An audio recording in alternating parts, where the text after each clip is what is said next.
Hey everyone, welcome to the video. और आज के इस वीडियो में हम देखने वाले हैं नॉन स्टैटिक मेथड्स के बारे में। So without a further ado let's get started.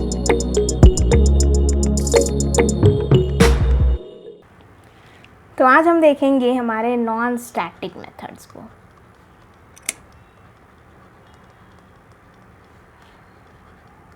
तो जैसे कि हमने पिछले वीडियो में मेथड्स के बारे में देखा था कि कैसे हम मेथड्स को डिफ़ाइन करते हैं in our Java, what is the type and what is the name of that method. तो आज हम इस वीडियो में देखेंगे हमारे नॉन स्टैटिक मेथड्स को। नॉन स्टैटिक मेथड्स जो रहते हैं हमारे, वो सारे के सारे मेथड्स होते हैं जिसमें हमारा स्टैटिक कीवर्ड यूज़ नहीं होता है। So without a static keyword अगर हमारा कोई भी मेथड है तो हम उसको नॉन स्टैटिक मेथड बोल देते हैं। ओके, सो हमारे काफ़ी सारे मेथड्स ऐसे होते हैं जो कि नॉन स्टैटिक मेथड्स होते हैं। अब इन नॉन स्टैटिक मेथड्स को हम इंस्टेंस मेथड्स भी बोलते हैं, इंस्टेंस मेथड्स। अब ये इंस्टेंस मेथड्स इसलिए कहा जाता है क्योंकि ये हमेशा एक ऑब्जेक्ट के साथ एसोसिएटेड रहते हैं। जैसे कि हमने देखा था कि हमारे नॉन स्टैटिक वेरिएबल्स जो रहते हैं वो भी ऑब्जेक्ट्स के साथ एसोसिएटेड रहते हैं। बिल्कुल वैसे ही हमारे नॉन स्टैटिक मेथड्स रहते हैं, वो भी हमारे ऑब्जेक्ट्स के साथ एसोसिएटेड रहते हैं।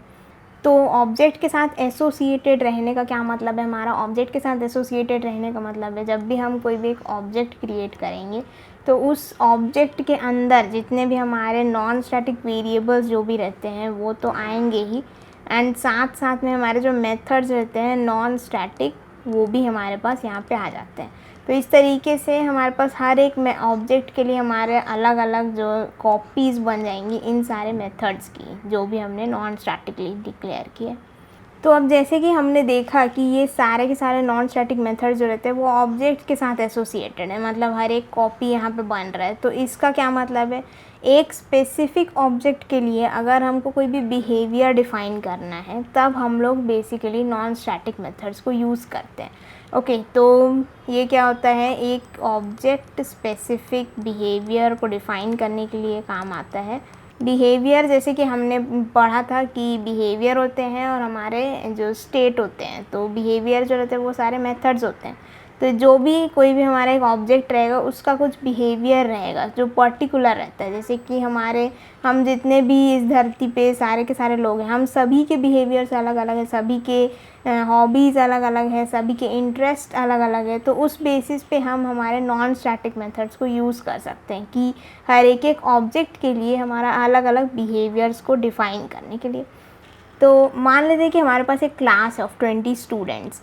तो अब इस 20 स्टूडेंट्स के क्लास में क्या हो रहा होगा कि हमारे पास जितने भी सारे स्टूडेंट्स होंगे उन सभी के इंटरेस्ट अलग अलग होंगे, उन सभी के हॉबीज़ अलग अलग होंगे। तो इस तरीके से जो है हम हमारे जो को करिकुलम एक्टिविटीज़ जो रहते हैं उसमें हम उन बच्चों को डिवाइड कर सकते हैं। ऑलराइट, तो मान लो जैसे कि इन 20 स्टूडेंट्स में से हमारे पास कुछ बच्चे हैं जिनको स्पोर्ट्स पसंद है। ऑलराइट, तो जिनको स्पोर्ट्स पसंद है उस स्पोर्ट्स में भी कौन से टाइप का स्पोर्ट्स पसंद है। तो जैसे कि कुछ बच्चों ने कहा कि उनको रनिंग पसंद है। अब कुछ बच्चे हैं जिनको स्पोर्ट्स नहीं, उनको पेंटिंग पसंद है। तो इन बच्चों ने कहा कि इनको पेंटिंग पसंद है, तो इस बेसिस पे हमने इनको डिवाइड कर दिया। इस तरीके से हमारे पास और भी काफ़ी सारे अलग अलग कैटेगरीज होंगे।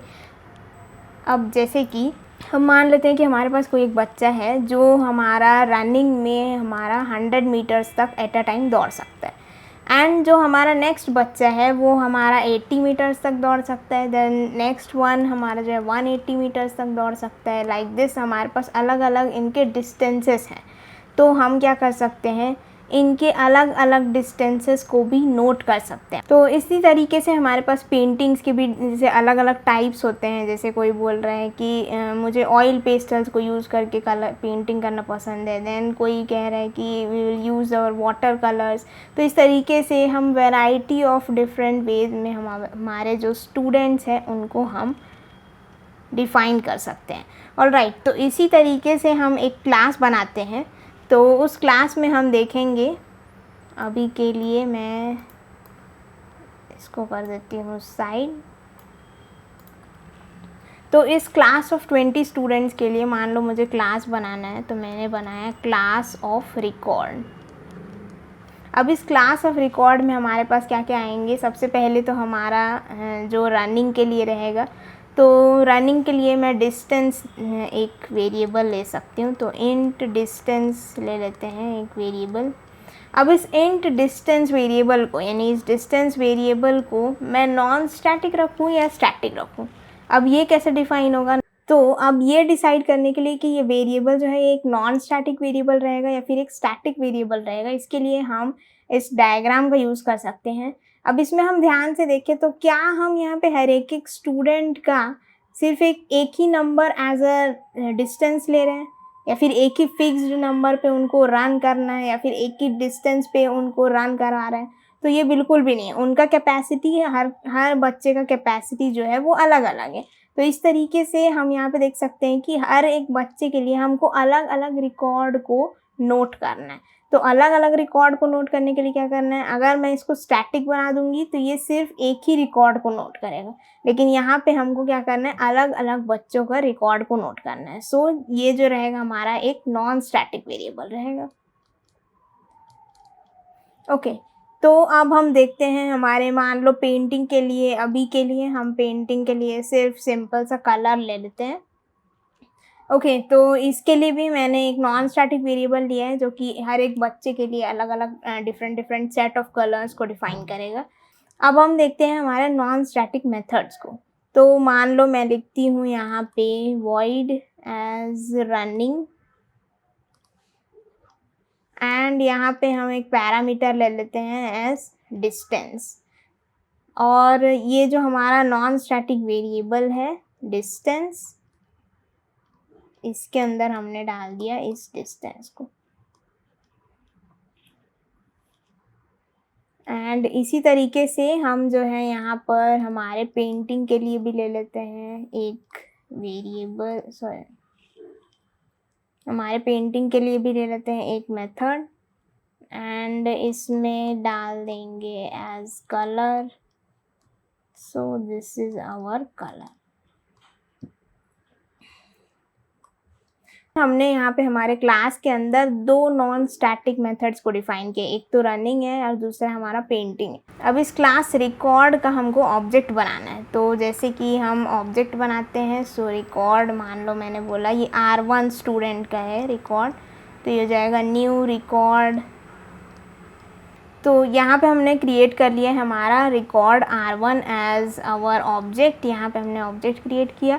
अब हमको यहाँ पे इस नॉन स्टैटिक मेथड को एक्सेस करना है। तो नॉन स्टैटिक मेथड को एक्सेस करने का तरीका बिल्कुल सेम है, सिमिलर है as of the variables. Variables को हम कैसे एक्सेस करते थे, R1 डॉट डिस्टेंस ऐसे करके एक्सेस करते थे, राइट, यूजिंग डॉट ऑपरेटर। तो इसी तरीके से हम हमारे नॉन स्टैटिक मेथड्स को भी एक्सेस कर सकते हैं bye using the dot operator, R1 dot running.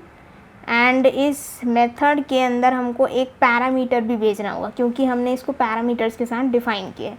तो मान लो मैं कुछ नंबर भेज देती हूँ एज 50, एंड एक और हम एक ऑब्जेक्ट बना लेते हैं as record R2 is equal to new record.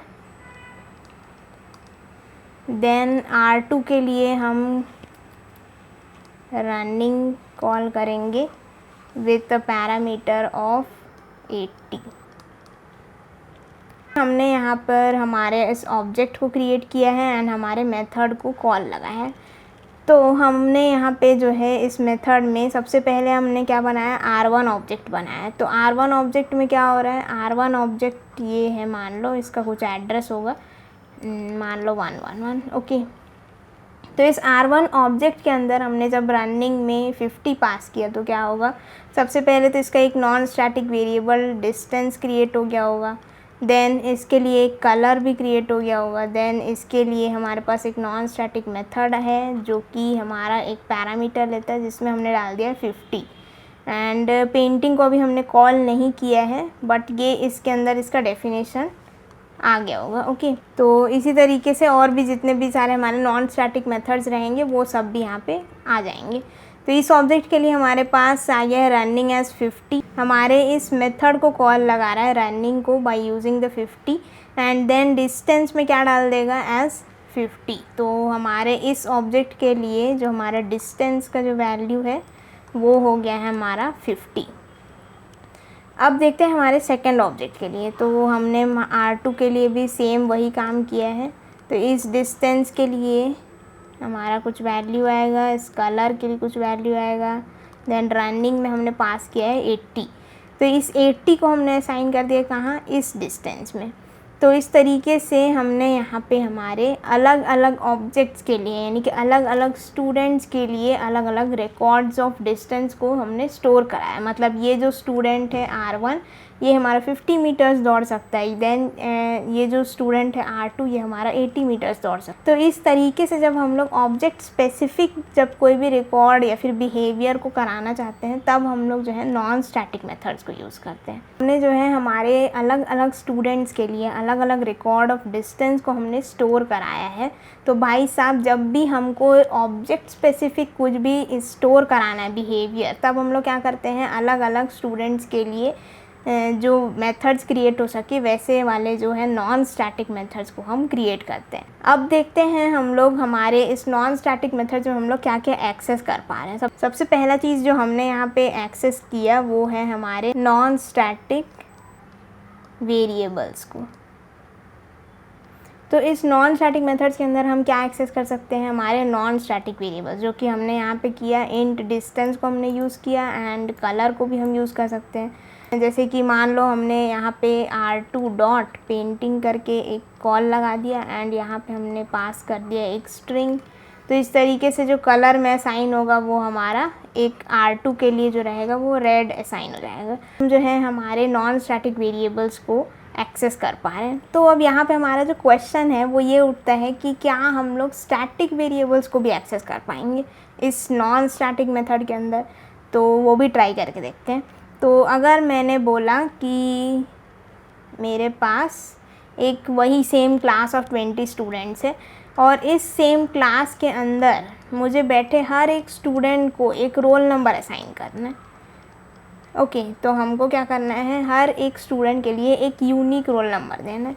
तो अब इस केस में क्या करेंगे हम लोग, हमारे पास है class as record as int roll number is equal to, शुरुआत में इसकी वैल्यू रहेगी हमारी 0 एंड मैंने यहाँ पे एक मेथड बना लिया है as non static method as void attendance and void attendance नाम का हमने यहाँ पे मेथड बना लिया है। अब इस मेथड के अंदर हम क्या कर देंगे, roll number plus equals to 1। तो हर बार क्या करेगा, जब भी हम इस मेथड को कॉल करेंगे, जब भी हम इस मेथड को कॉल लगाएंगे किसी भी ऑब्जेक्ट के थ्रू, तो ये क्या करेगा, रोल नंबर में +1 करते जाएंगे। तो अब यहाँ पे फिर से हमको एक डिसीजन लेना है कि ये जो वेरिएबल है वो हमारा स्टैटिक होगा या फिर नॉन स्टैटिक होगा। तो ये जो है हमारा roll number for every student, ये क्या होना चाहिए, एक यूनिक नंबर होना चाहिए कि यानी कि यहाँ पे जाना चाहिए 1, देन यहाँ पे क्या जाना चाहिए 2, देन यहाँ पे 3, लाइक दिस। तो हम क्या है, हम कोई भी एक नंबर को रिपीट नहीं कर रहे हैं। और ये क्या है, ये ऑब्जेक्ट स्पेसिफिक नहीं है, ये क्या कर रहा है, हमारा क्लास स्पेसिफिक को असाइन करना है। तो जब भी क्लास स्पेसिफिक का बात आता है, मतलब पूरे के पूरे क्लास को हम जब कवर अप करते हैं, तब हम लोग क्या करते हैं, स्टैटिक वेरिएबल्स को यूज़ करते हैं। मतलब जब भी हमको कोई ऐसा काम करना है जो सारे के सारे क्लास के लिए लागू हो रहा है, तब हम लोग क्या करेंगे, स्टैटिक वेरिएबल्स को यूज़ करेंगे। तो यहाँ पे अगर मैं स्टैटिक लिख दूँ तो ये सही से काम करेगा। ओके, तो अब यहाँ पे हम लोग जैसे कि ऑब्जेक्ट क्रिएट किए for our record as R1 is equal to new record and यहाँ पे हमने कॉल कर दिया एज अटेंडेंस। तो जब भी हम लोग इसको कॉल करेंगे तब क्या होगा, यहाँ पे रोल नंबर में +1 होगा, यानी कि हमारा जो भी स्टैटिक वेरिएबल है वो 0 था, तो अब ये 1 हो जाएगा। हमारे जो स्टूडेंट 1 है उसके लिए हमारा रोल नंबर 1 असाइन हो जाएगा। इस तरीके से अगर हम नेक्स्ट टाइम फिर से अटेंडेंस को कॉल लगाएंगे तो क्या होगा, ये रोल नंबर 2 हो जाएगा। तो ऐसे करते करते हम हमारे सारे क्लास के स्टूडेंट्स को हमारा रोल नंबर दे सकते हैं। एंड इस तरीके से हमने क्या किया, एक स्टैटिक वेरिएबल को हमारे नॉन स्टैटिक मेथड के अंदर भी एक्सेस कर लिया। तो हम क्या कर सकते हैं, नॉन स्टैटिक वेरिएबल्स को एक्सेस कर सकते हैं एज वेल एज हमारे स्टैटिक वेरिएबल्स को भी एक्सेस कर सकते हैं। In our non static method. तो जब भी यहाँ पे हम कॉल कर रहे हैं हमारे नॉन स्टैटिक मेथड्स को, तब हम क्या कर रहे हैं, हमारे ऑब्जेक्ट को क्रिएट कर रहे हैं। यानी कि द थर्ड पॉइंट इज़ कि object creation is very important for the non static method. तो जब भी ऑब्जेक्ट क्रिएट होगा तभी हम लोग इसको कॉल कर पाएंगे। एंड जो फोर्थ पॉइंट हमने देखा यहाँ पे कि नॉन स्टैटिक मेथड्स जो रहते हैं वो हमारे जो रहते हैं ऑब्जेक्ट स्पेसिफिक रहते हैं, एंड ये ऑब्जेक्ट स्पेसिफिक बिहेवियर्स को डिफ़ाइन करने में काम आता है। तो इन सारे पॉइंट्स को हमको हमारे दिमाग में नोट डाउन करके रखना है कि हम क्या कर सकते हैं, नॉन स्टैटिक वेरिएबल्स को एक्सेस कर सकते हैं, स्टैटिक वेरिएबल्स को भी एक्सेस कर सकते हैं, एंड ये हमारे ऑब्जेक्ट क्रिएशन के बाद ऑब्जेक्ट के थ्रू ही कॉल किया जा सकता है, एंड क्लास नेम से ये कॉल नहीं होगा। तो ऑब्जेक्ट स्पेसिफिक बिहेवियर होते हैं, उनके लिए हम इनको यूज़ करते हैं। तो इस तरीके से हमने देखा कि हमारे नॉन स्टैटिक मेथड्स को हम कैसे डिफ़ाइन कर सकते हैं, हम कैसे एक्सेस कर सकते हैं, और नॉन स्टैटिक मेथड्स किन किन वेरिएबल्स को एक्सेस कर सकते हैं। तो इस वीडियो में इतना ही, मिलते हैं नेक्स्ट वीडियो में, and I hope you like the video. Thank you and like share and subscribe to the channel.